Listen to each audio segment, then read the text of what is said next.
The test is in 4-part, Part 1, Part 2, Part 3, and Part 4. Now look at Part 1. Part 1. You will hear a man phoning a woman about an advertisement he has seen in the paper for some furniture. First, you have some time to look at questions 1 to 5.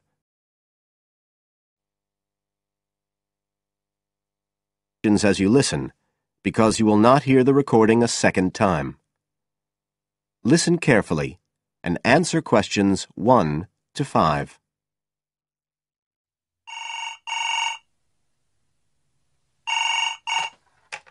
Hello? Oh, hello. I'm ringing about the advertisement in yesterday's newspaper. The one for the bookcases. Can you tell me if they're still available? We've sold one, but we still have 2 available. Right.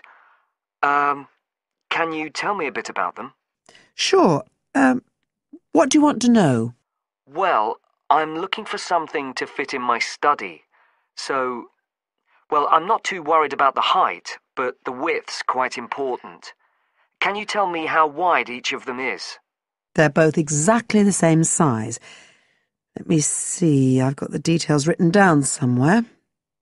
Yes, so they're both 75 centimetres wide and 180 centimetres high. Okay, fine. That should fit in okay. And I don't want anything that looks too severe. Not made of metal, for example. I was really looking for something made of wood. That's all right. They are, both of them. So, are they both the same price as well? No, the first bookcase is quite a bit cheaper. It's just £15. We paid £60 for it just 5 years ago, so it's very good value. It's in perfectly good condition. Well, they're both in very good condition, in fact. But the first one isn't the same quality as the other one. It's a good sturdy bookcase. It used to be in my son's room, but it could do with a fresh coat of paint. Oh, it's painted? Yes, it's cream at present. But as I say, you could easily change that if you wanted, to fit in with your colour scheme. Yes, I'd probably paint it white if I got it. Let's see, what else? How many shelves has it got? 6. 2 of them are fixed, and the other 4 are adjustable, so you can shift them up and down according to the sizes of your books. Right, fine. Well, that certainly sounds like a possibility. Before you hear the rest of the conversation, you have some time to look at questions 6 to 10.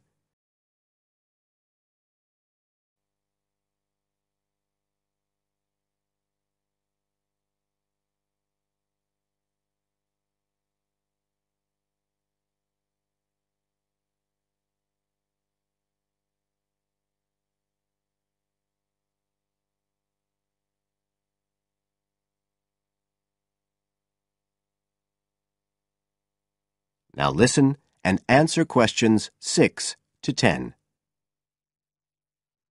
But the second one's a lovely bookcase too.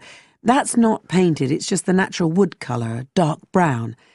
It was my grandmother's, and I think she bought it sometime in the 1930s, so I'd say it must be getting on for 80 years old. So it's very good quality. They don't make them like that nowadays. And you said it's the same dimensions as the first one? Yes, and it's got the 6 shelves. But it also has a cupboard at the bottom that's really useful for keeping odds and ends in. Right. Oh, and I nearly forgot to say, the other thing about it is it's got glass doors, so the books are all kept out of the dust. So it's really good value for the money. I'm really sorry to be selling it, but we just don't have the room for it. So what are you asking for that one? £95. It's quite a bit more, but it's a lovely piece of furniture. A real heirloom. Yes. All the same, it's a lot more than I wanted to pay. I didn't really want to go above 30 or 40. Anyway, the first one sounds fine for what I need. Just as you like. So, is it all right if I come round and have a look this evening? Then, if it's okay, I can take it away with me. Of course. So you'll be coming by car, will you? I've got a friend with a van, so I'll get him to bring me round. If you can just give me the details of where you live. Sure. I'm Mrs. Blake. Blake? That's right. And the address is 41 Oak Rise. That's in Stanton. OK. So I'll be coming from the town centre. Can you give me an idea of where you are? Yes. You know the road that goes out towards the university? Yes. Well, you take that road and you go on till you get to a roundabout. Go straight on, then Oak Rise is the first road to the right. Out towards the university, past the roundabout, first left. First right. And we're at the end of the road. Got it. So I'll be round at about 7, if that's all right. Oh, and my name's Connor. Connor Field. Fine. I'll see you then, Connor. Goodbye. Goodbye.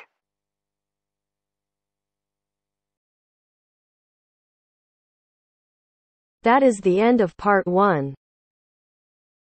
You now have half a minute to check your answers.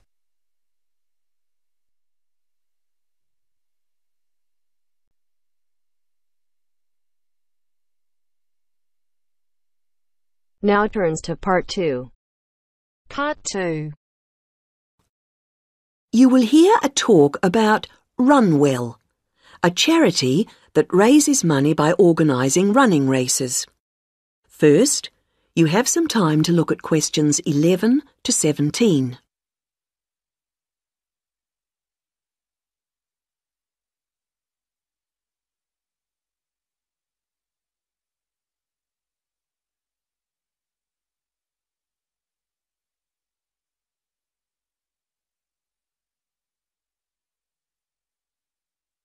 Now listen to the first part of the talk and answer questions 11 to 17. I'm very pleased to have this opportunity to tell you something about the Runwell charity and the work we do. I'll give a brief overview of what we do, and I hope you may be able to help, and then there'll be time for questions at the end. Runwell's founder, Mike Hughes, took up long-distance running in 1987, raising money by doing sponsored half marathons, and in 1992 established the charity as we know it today. By 1997, the runs were being filmed by local TV, and today they appear on national TV every year. All the funds collected by Runwell go to the hospital, with the idea that those fit enough to run use their energy to assist the provision of people who are unwell for whatever reason. Now, if you want to race, and I assume that's why many of you are here, let me explain a couple of the basics. Races are run by teams, so you need to form and register a team. What you wear to run in is up to you, and I know some teams come up with some pretty wacky ideas. We have a standard design for your numbers, which we ask you to reproduce. So you make them up according to that standard. We don't want to spend valuable funds on doing that ourselves. Now, the race is run as a kind of relay, so while you won't actually compete side by side, we do recommend that you train as a group. This helps to optimise performance and build team spirit. It will also give you a fair idea of how much you need to eat and drink over the race distance. This is clearly essential for an effective performance, so please make sure you come along to the race with sufficient food and drink. Again, we don't spend money on providing that, but you do need to keep yourself going for the 20-kilometre course. The course goes through the town, then out through Highfield Park, concluding in the main square, where the applauding spectators will be ready to greet you. There are many different prizes, including oldest runner, youngest runner, team with the most sponsorship, team with the best costume. That one's donated by Zoom Fashions. The Mayor will introduce the Minister for Health, who will hand over each prize to the winners, and then the hospital president will make a short speech. Before you hear the rest of the talk, you have some time to look at questions 18 to 20.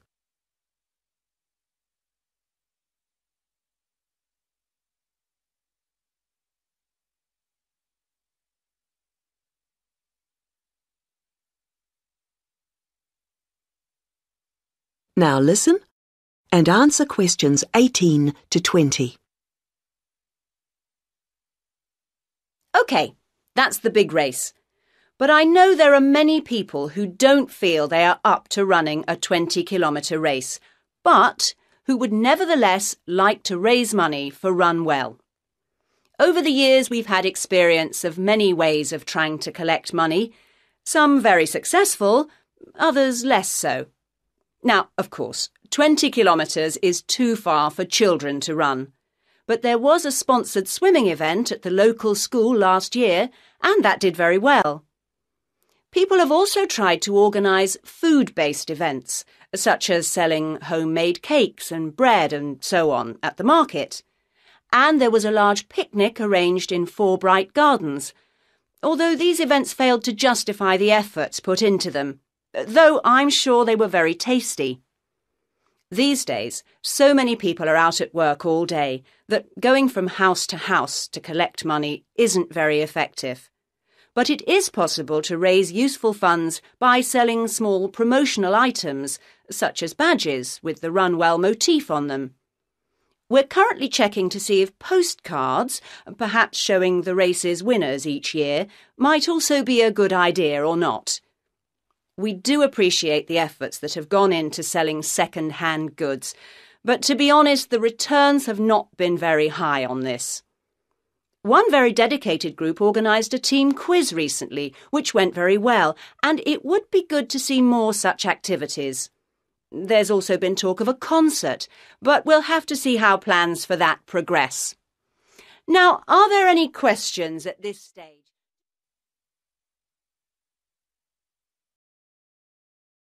That is the end of part 2. You now have half a minute to check your answers.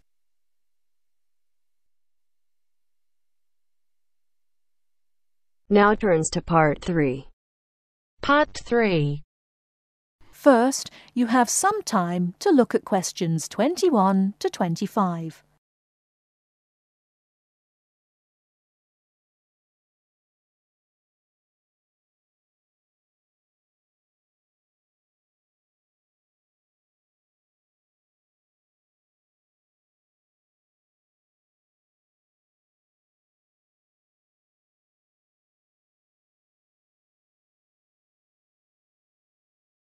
Now, listen carefully and answer questions 21 to 25. Welcome to Orientation Week. Today I am here with the captain of our school's women's gymnastics team. Her name is Elizabeth Rain, and she is a 4th-year student. I hope you can all see her as an example of a responsible student and athlete, a role model for everyone. Hi, Elizabeth. Thank you for stopping by our Orientation Week. Thank you for having me. Welcome to our university, everyone. If there are any of you thinking about joining our school's athletic program, I would strongly encourage you to do it. Being a part of the gymnastics team has been one of my best experiences during my time at this school. It has taught me so much about teamwork and friendship, and has even taught me how to improve my academics by prioritizing my time. I have some questions that I am sure the students will want to know the answers to as well. First of all, how did you find the time to do well in classes as well as train for gymnastics? Prioritizing is the key. You must be very organized. Every day I wake up and I know what I must do for the day. I plan things in order of importance. For example, if today I have a competition for gymnastics in the afternoon, then I know I have to finish my homework and studying in the morning. In other words, keeping an organized schedule of your priorities is very important. Can you explain to the students a little bit about your study habits? Well, I usually try to take classes that I'm interested in. This way, I have no excuse not to study because I chose the classes out of my own preference. I separate my study time by class. For example, if I have 5 classes for this semester, I will study for 1 class a day from Monday through Friday, and then review for all of them on the weekend. I won't try and study for all 5 of my classes at one time. It is too hard to do that, to remember everything and not feel like you are going crazy. It is very important to focus the time that you set aside for studying. I do not study with the television on. I try to keep away from all distractions, because I find that I learn better that way. But of course, how each individual will study depends on each person. Before you hear the rest of the talk, you have some time to look at questions 26 to 30.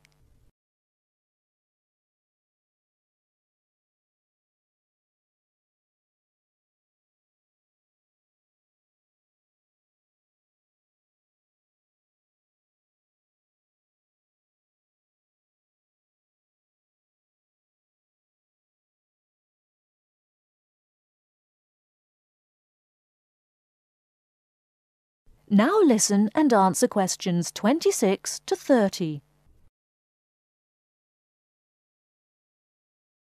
That sounds like good advice. Let's talk a little bit about your gymnastics career. How long have you been doing this sport for, and what has been the best moment of your college participation? Well, I've been participating in gymnastics since I was a kid. My parents got me involved in the sport. The best moment. I would have to say that there is not one single instance that stands out in my mind as the best moment, but more of a whole experience. My first year in university was definitely one of the best years of my life. I met my best friends that year and really learned to grow up and be independent. Our team went to the national championships that year, and it was an incredible experience, so I would count the whole year as my best experience in college. How about the worst moment? It is true everyone goes through bad experiences. My worst experience would have to be the fall of last year when I broke my wrist. I was unable to participate in sports for the remainder of the year and had to learn how to write with my left hand. I guess when I look back at it, though, even though I wouldn't wish this to happen to anyone, this experience definitely made me stronger as a person. It taught me to look at life with a new perspective and to really value the friends and family that are important and close to me. Thanks for your time, Elizabeth. Do you have anything else you want to tell the new students? Just have a good time. Don't stress out too much, but be responsible for your actions. Work hard and play hard. That's my motto for life. That is the end of part 3. You now have half a minute to check your answers.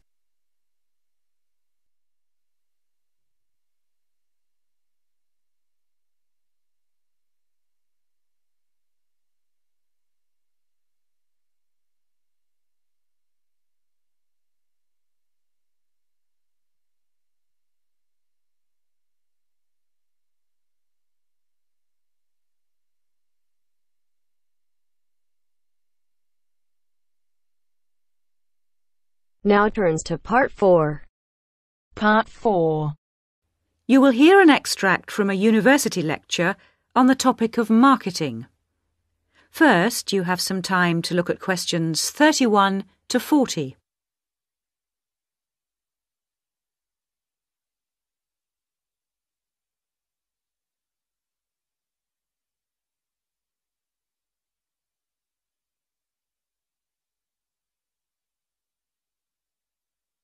Now listen carefully and answer questions 31 to 40. Last week we looked at some general principles associated with marketing, and today I'd like to look at some of those points in a little more detail.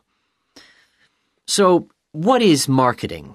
Or put another way, what does the term marketing mean? Many people think of it simply as the process of selling and advertising. And this is hardly surprising when every day we are bombarded with television adverts, mail shots, and telephone sales. But selling and advertising are only 2 functions of marketing. In fact, marketing, more than any other business function, deals with customers. So perhaps the simplest definition is this one. Marketing is the delivery of customer value and satisfaction at a profit. In other words, finding customers, keeping those customers happy and making money out of the process. The most basic concept underlying marketing is the concept of human needs. These include basic physical needs for things like food, as well as warmth and safety. And marketers don't invent these needs. They're a basic part of our human makeup. So, besides physical needs, there are also social needs. For instance, the need to belong and to be wanted. And in addition to social needs, we have the need for knowledge and self-expression, often referred to as individual needs. As societies evolve, members of that society start to see things not so much in terms of what they need, but in terms of what they want. And when people have enough money, these wants become demands. Now, it's important for the managers in a company to understand what their customers want if they're going to create effective marketing strategies. So there are various ways of doing this. One way at supermarkets, for instance, is to interview customers while they're doing their shopping. They can be asked about their buying preferences, and then the results of the survey can be analyzed. This provides reliable feedback on which to base future marketing strategies. It's also quite normal for top executives from department stores to spend a day or two each month visiting stores and mixing freely with the public, as if they were ordinary customers, to get an idea of customer behavior. Another way to get information from customers is to give them something. For instance, some fast food outlets give away vouchers in magazines or on the street that entitle customers to get part of their meal for nothing. As well as being a good way of attracting customers into the restaurants to spend their money, it also allows the managers to get a feel for where to advertise and which age groups to target. Another strategy employed at some well-known theme parks, such as Disneyland, is for top managers to spend at least one day in their career touring the park dressed as Mickey Mouse or some other cartoon character.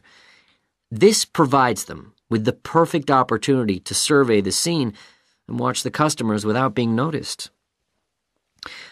Okay, well, we mentioned customer satisfaction at the beginning of this lecture, and I'd like to return briefly to that as it relates to what we've just been talking about. If the performance of a product falls short of the customer's expectations, the buyer is going to be dissatisfied. In other words, if the product you buy isn't as good as you'd expected, then the chances are you'll be unhappy about it. If, on the other hand, performance matches expectations and the product you buy is as good as you expected, then generally speaking, the buyer is satisfied. But smart companies should aim one step higher. They should aim to delight customers by promising only what they can be sure of delivering and then delivering much more than they promised. So then, if, as sometimes happens, performance is better than expected, the buyer is delighted and is twice as likely to come back to the store. Now, let's move on to look at the role of advertising. That is the end of part 4. You now have half a minute to check your answers.